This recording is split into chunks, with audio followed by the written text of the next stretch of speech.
Welcome to Crying Out Loud. I'm Dr. Laura Berman, and this is your grief companion. Join me to learn how to soften the pain, steady the nervous system, and connect to your loved ones on the other side. None of us were meant to grieve alone, so let's cry out loud together. So I'm crying out loud. I'm not holding it in. I'm shrinking my heart. Alua Arthur, thank you so much for joining us. Really, I've been really excited to talk to you about your beautiful book, Briefly, Perfectly Human. Thank you for being here. Thank you very much for having me. So, it's been a New York Times bestseller. I know you've been all over the place. I was following you. I've been following you for a while, even before you wrote the book, as someone who has been through her share of grief and loss. But it's been really beautiful to watch, things explode in such a positive way for you. How has it been, this journey to a best-selling author and all of the things that come with that? I've been there too, so I know it's a whirlwind. Absolute whirlwind. I did not know that you'd been along for the ride. Thank you so much for your support over the years, even though I couldn't see it. Yeah, it's been a ride. It's been a ride. I've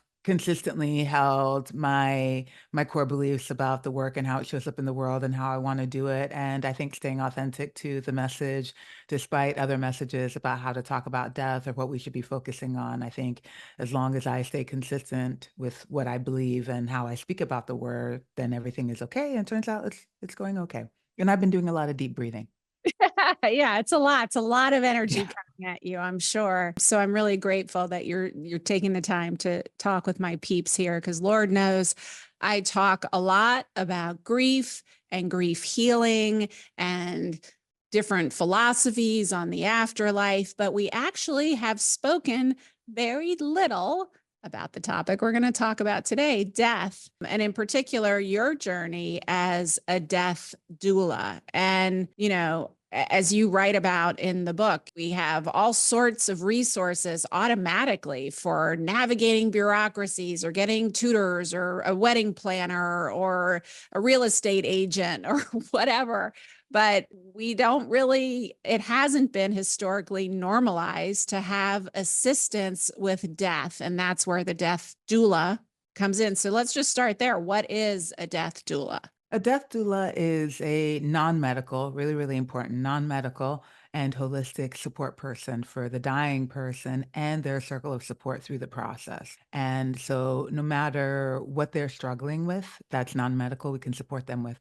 When I say dying person, I mean anybody who's come into recognition of their mortality. So that means even when people are healthy and they've started thinking, oh, shoot, one day I'm going to die. I need to start getting my stuff together. We can help them create comprehensive end of life plans or work through their ideas about fears, about anxieties, about death and dying.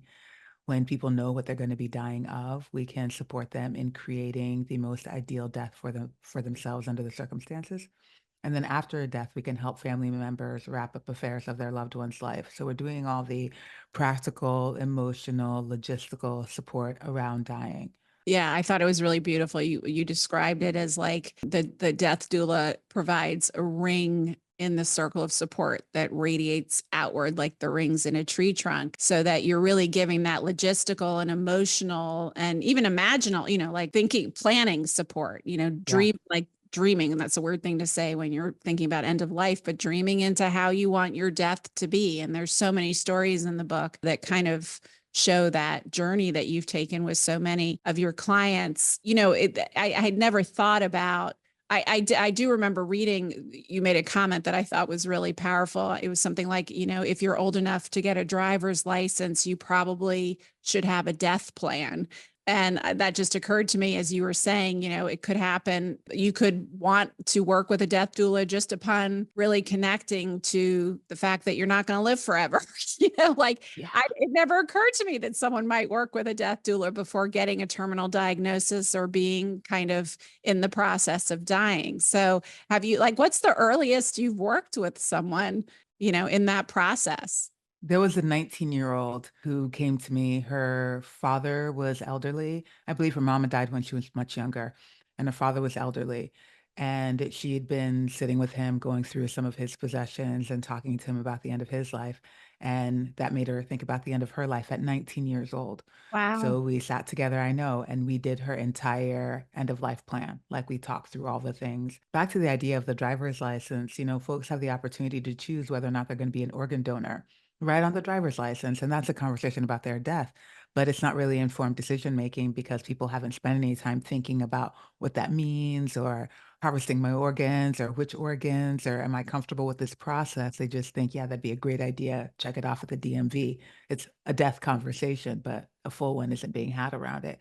I was able to have all those with her. It was really rich to be with somebody so young who was so steeped in the reality of her mortality. Yeah, and how could you not be with an Right. elderly father and a mom you'd already lost? I do remember with all three of my boys being, getting their license with them when they passed their driver's test and having a very brief conversation, not the one you just described, about like we didn't talk about specifically what organs would be harvested and how, but we talked about that. And there's all worse and so immortal and infallible. It was a really abstract concept for them. You're right. That is a start to the conversation. And it's not a conversation. We talk about all kinds of things, but it's sort of, I relate to this so strongly. And I think you're a similar kind of personality to me that, I've spent my life talking about taboo stuff in the sex world and as a sex therapist, talking about sex in the public realm. Death and sex are two things. There's probably more things, but those are two of like the biggest things that people are really uncomfortable talking about for different reasons, but are taboo topics, And so I was actually going to talk about this probably later in the conversation, but for some reason it's coming up now. I was really inspired and I thought you so beautifully shared because so much of the book, guys, if you haven't read it yet, it's kind of a woven story of Elua's life, your wild ride in your life, which is a really beautiful story and beautifully told. And woven into that are many of these stories. So it's the trajectory of how you became a death doula, how you started off as a lawyer and how things evolved to get you to that point, but also, which I want to get into, but also this idea of how you, especially after your family moved to the United States, how you really started experiencing the racial prejudice you did and the experience of being othered in that way, in that horrible, all the painful ways. And how I was wondering if you could speak to, we're going to get into the evolution of how you came to be a death doula, but also just that this idea, because I have found this true in my life. I was othered in a very different way, being a white cisgendered woman, but being the only Jewish family in my little town on the Bible Belt. And so I was very aware that when I decided to become a sex therapist when I was 21, and all my friends were like, aren't you worried? Because this was back in the 80s, when it wasn't normal to talk about sex. And they were like, aren't you worried that people are going to think you're weird or judge you? And I was like, I've been weird and judged my whole life. I've been an outsider. So I don't have that limitation. I don't mind being weird. Weird is normal for me. Being othered is normal for me. So I'm just going to do what brings me passion and what I'm inspired by and activated by the fact that why the hell is no one talking about this? And I felt a thread of that in your story as well, in your version of it, obviously. So I was wondering if you could speak to that a little bit. Yeah, I love that you mentioned all of those things because being othered shows up in so many different ways. And one of the benefits of freedoms of being othered is that we don't have to try to fit into the box. I Never tried did. for some time. Never did. I Yeah. tried it though. I Yeah. really did try. I did too. I really did, and I ended up in depression. A legitimate major depressive episode, a clinical depression, when I was still working at legal aid that necessitated me taking some time off of work. I, to this day, am still the only lawyer I know. Well, actually, there's one other lawyer I know who's taken a medical leave of absence for work because of mental health. Like it just was not going to work anymore. And that break from work turned out to be really, really incredible for me. I mean, it was great for me just to step off the wheel for a minute and think about the life that I'd built around myself and the fact that it wasn't working for me and my attempts to make myself fit into a very dominant paradigm about what I'm supposed to do with my life and how I'm supposed to make money and the relationships I'm supposed to have and how I'm supposed to feel about my uterus and all of the above. Just none of it was working. None of it was working. So depression was like a big, red stop button for a while. It allowed me to stop everything and just to pull back from the life that I built. I went to Cuba during that leave of absence where I met a fellow traveler on the bus who had uterine cancer. And we talked a lot about her life. And then we started talking about her death. And it became really clear to me how important it was for us to be talking about mortality. It was a freeing conversation. It was a rich conversation. It was a taboo, air quotes, conversation, but one that we both desperately wanted to have, but I think didn't know we wanted to have until we were having it. And so when we Mhm. think about death and sex as taboos, I'm like, yeah, but people actually want to talk about it. Like we say, Desperately. right? We Yeah. say that they don't, but when I mention what I do, people always are like, well, girl, and they want to share with me what happened when Me somebody too. died. Listen, and then they are in. And so I'm like, maybe it's not as taboo as we think. Maybe Yeah. we just need a little bit of permission to discuss it.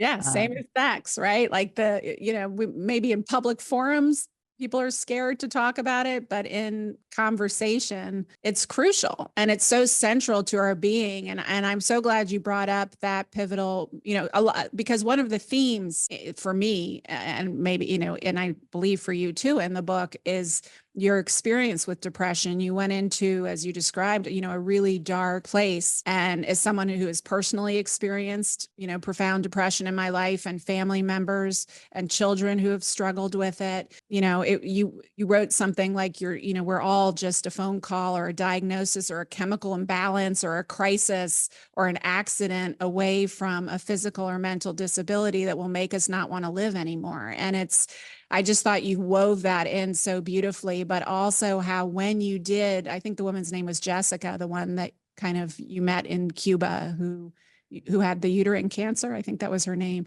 But that there was this line where you wrote that talking about her death brought you back to life. yeah, 100%. 100%. In a conversation about mortality, I think it's where we really meet ourselves because we find out what we value, who we are, the expectations of others that we've heaped upon ourselves. Because when I'm thinking about my death, I'm going to be the only one who's there reckoning with the choices that I've made in my life. At my death comes the end of everything I've chosen. And so I better have chosen well for me, for me. At my Yeah. death, I'm not going to have to, I mean, hopefully still won't have my student loans, but at my death, at least I won't think I spent my entire life as a lawyer trying to cram myself into these suits and into courtrooms and trying not to cry when things really moved me and wanting to talk about trauma and healing and pain and absurdities of life and not the strict letter of the law. Yeah. And you talk about sort of, I guess it's that line from that song, live like you're dying, Mhm. and that's a big part. I feel like that's one of the major messages in your book. I mean, even in the title, briefly, perfectly human, this idea of, or the subtitle, even more, making an authentic life by getting real about the end. Yeah. One of the things that you said was that, witnessing death has a bulldozing and purifying power. And as someone who witnessed, I was with both of my grandmothers and both of my parents, and even my kind of spirit mama, my mother's best friend, who was like my second mom, as they transitioned, which I didn't realize until maybe the third or fourth person. That I was like, wow, this is kind of unusual for people Mhm. that, who aren't professional death doulas. And then my 16-year-old, who I found dead in his room, I wasn't with him as he transitioned. That was a very different death. But Lord knows I can feel in my body what you mean by the bulldozing and purifying power. But I was wondering if you could talk a little bit, explain what that means to you. Yeah. Well, for starters, that many deaths to be around is significant. I think for anybody, particularly somebody who hasn't chosen this as a path. Yeah. Right? This sounds very painful and incredibly difficult. Yeah. And also, particularly in a society where there isn't much of a conversation about how we care for our dying and how we're with dying, which means that, you probably learned on the job, which I I did. did. Yeah, I did. absolutely. But That's so tough. it was, but it was strangely beautiful. My first death was one grandmother, and my mom was with me. The two of us sat with her. Her son, my father, ran out of the room, and they unplugged the respirator. So my mother and I stayed with her. So she wasn't conscious. when my mother was terminal, she was the next one to go. And she's the one who really taught me what to do, because I know, I was such an empath and such a parentified child already. I was her caretaker from the time I was born, her emotional caretaker. So I was a kid and still a grown up who was very attuned to like what everybody needed. It was part of my survival. But she was very clear, like, no, but she even said to me, nobody will talk to me about dying. Like and I was like, okay, tell me all the things. And she's like, well, I want this and I want that. And you got to do this with your father. You got to make sure no woman gets the jewelry and blah, blah. She was like telling me all the things. She went on and on and on. And at the end of that, she's like, oh, that felt so good. I think I'm going to want to do that again. I was like, all right. Cause I was so desperate to do anything to be with her. And she taught me so much about it, so that when then my other grandmother died, and then my father, and then my spirit mother, I had accidentally been a little bit trained, by my mother, who said to me, she had so many regrets, which is, one of the things you speak to, so many regrets about her life that we spoke about a lot, because I had about 4 months with her before she died. But she said to me, I haven't done a lot in my life that I'm really proud of, but I'm going to die really well. And I never forgot that. So that was sort of my foray into it, that made the other ones become almost this sacred. I know what to do. I know how to navigate this. I can hold this, but also obviously holding the pain of the loss at the same time. But I would have never seen myself as someone who was comfortable doing that. What a gift. Yeah. So What an absolute gift. I mean, I think all the time that we teach other people how to die based on how we are doing it, you yeah. know? And I heard you say that you were parentified from a young age. And sometimes I think that parents also have an opportunity to continue parenting through their death by teaching us how to do it, despite what they did with the rest of their time. Yes. If they're like, these are the things that matter to me, this is what I need, this is where to find the safe, things Yeah. like that Yeah. are All so that. helpful. Yeah, because that's stuff that now you understand the value of it, I'm sure, after her death. And as you were doing all the bureaucracy, you saw all the stuff and all the things that were necessary to do, which hopefully means that you will not recreate the same in your own life. But that's just for like the practical things. I think also with like the surrender with which we approach the end and how we navigate the difficulty of dying. I think that's also a teaching, a lesson that we can impart. Sounds like a really powerful initiation, and I'm grateful that she gave that to you because utterly a gift. Absolutely. Yeah, yeah, it really was. I felt it as a gift at the time, and we had such beautiful. And I was clear, I think, and you speak a lot in the book about the perspective of helping, the people transition, supporting them through really, what they need moment to moment from in their environment, but also helping them kind of design as much as they can their own death, from what music is played to what they're wearing to where they die to how they, as much as we can control it, especially because I think, a lot of the stories were people who were terminally ill or, in the process of dying. And that had never occurred to me. It's so obvious when you think about it, but that had never occurred to me to do. And I think it's something that is worth for all of us, because through that, and I was wondering if you can speak to this too, through the process of which is, I guess, the point, through the process of thinking about how you want to die, you're also thinking about what's really important to you. And then that begins to inform how you want to live. Bingo. Now That's you have it. to read the book. Yeah, book over, podcast over, we're done. That's all of it. That's Yeah. all of it.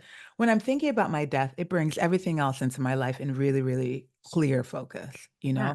If I think that tonight is going to be it, then who do I want to be today? Who do I want to be today? It allows me to be more honest with my words, more intentional with my actions. I think also more in awe of this really brief gift of life that we've been given, and allows me to see my values. Like I can see my whole life so clearly when I'm looking at it through the perspective of my death, which is why I encourage people to do so so often, even if there is not somebody who's getting close to the end, at least that they know of, and they're just starting to think about mortality. I'm like, it's useful It can be activating for sure, but hopefully it will activate in a way that is useful, kind of like a perm rather than something that fries your hair. I don't know why that analogy just came up, but you know what I mean? Yeah. Yeah, I Hopefully it's useful. It can be useful. Yes, it is. And you say, I love, you wrote that we don't actually lose. It feels like when you think about dying, you imagine losing parts of yourself as you're dying, but you're actually becoming more of who you are. And we're all dying, obviously, but you're talking about when someone is in the active phases of reaching the end of their life, and that we can do that now. It was funny because as I was reading that part of the book, I alluded to my son. I talk about my son dying all the time on this podcast. It comes up often, obviously, but it was really when he died at 16, very suddenly and tragically. I had these very, and I've talked about this on the show, but very major kind of metaphysical moments after he died. And one of them was where I heard a voice ask me, that wasn't mine, do you want to live or die? And I realized that it really was a choice, not that I would kill myself. That wasn't something on my radar even then, but that I could just stop living or let myself go into inflammatory disease or whatever else. And I very quickly was clear, no, I want to live. And then I had this extreme, it's almost impossible to articulate in words, but a physical experience of the profound gift it is to be here and have this life. A lot, it's a longer story that I won't get into here, but what ended up happening is that in many ways, that profound, and it's very similar to what you talk about with going into death and being with death, that experience, all of it, not just that moment, but everything that came after that and everything I went through to heal, set me completely free, where I'm just interested in living. I don't have time for small talk. I don't have time for bullshit. I don't it's just about living and cherishing this one current life that I've been given. So I was really struck by that when I was reading what you were describing about dying, because I haven't come close to death personally, but being with that profound, impossible loss of him in particular, because my other loved ones were, ill for a long time. And in many cases, I was holding the relief as well as the grief, But with him, it was so profound that it created a similar result to what you were describing. Yeah. I mean, grief that acute and intense is a form of a death. Yeah. You Like, know, there and a big something in you died for yeah, for certain through sure. that. I Yeah, mean, even when I think about the relationship of a parent and child, but even in hearing you talk about this, it's clear that you went through a death process I yourself, did. not of the physical body, but of many other parts of who you were. And grief has a beautiful way of allowing us to meet ourselves. Yeah. Like, you can really see what you're made of when you're in grief, and I don't mean it like, "Oh, are you gonna pass or fly high or win or succeed?" But I mean rather like, "Who am I?" Like, at my Yeah. core, because Yeah. it strips away so many things that we thought that we knew about ourselves or the world or our belief system or spirit or whatever else, and that's something that I want to encourage people to be with their grief in that way. Yeah, it's painful. It's Sure. very, very painful, and also there are a lot of gifts in it as well. Like it's a fertile soil from which seedlings of self can grow again, provided we allow them to do so. And the seedling might grow like thicker, richer, more entangled with darker, lusher leaves if we allow it. 1,000,000%. Absolutely. And I try constantly to give that same message. As scary as shit, and you feel like it's going to carry you away. And most of us want to, I've now met thousands and thousands of parents like us. And so many of them, when I'm with them, it feels like every cell in their body is clenched so that they Yeah. don't to feel the pain. But what I keep saying is like the pain is the path to how you get set free. If you are brave enough to go into it, it's grief is a transformative portal. It will absolutely burn away everything that doesn't matter. It will move you up the trajectory to the next level of consciousness. It will bring infinite gifts that you would happily give back to have your Mm. child back, but that are beautiful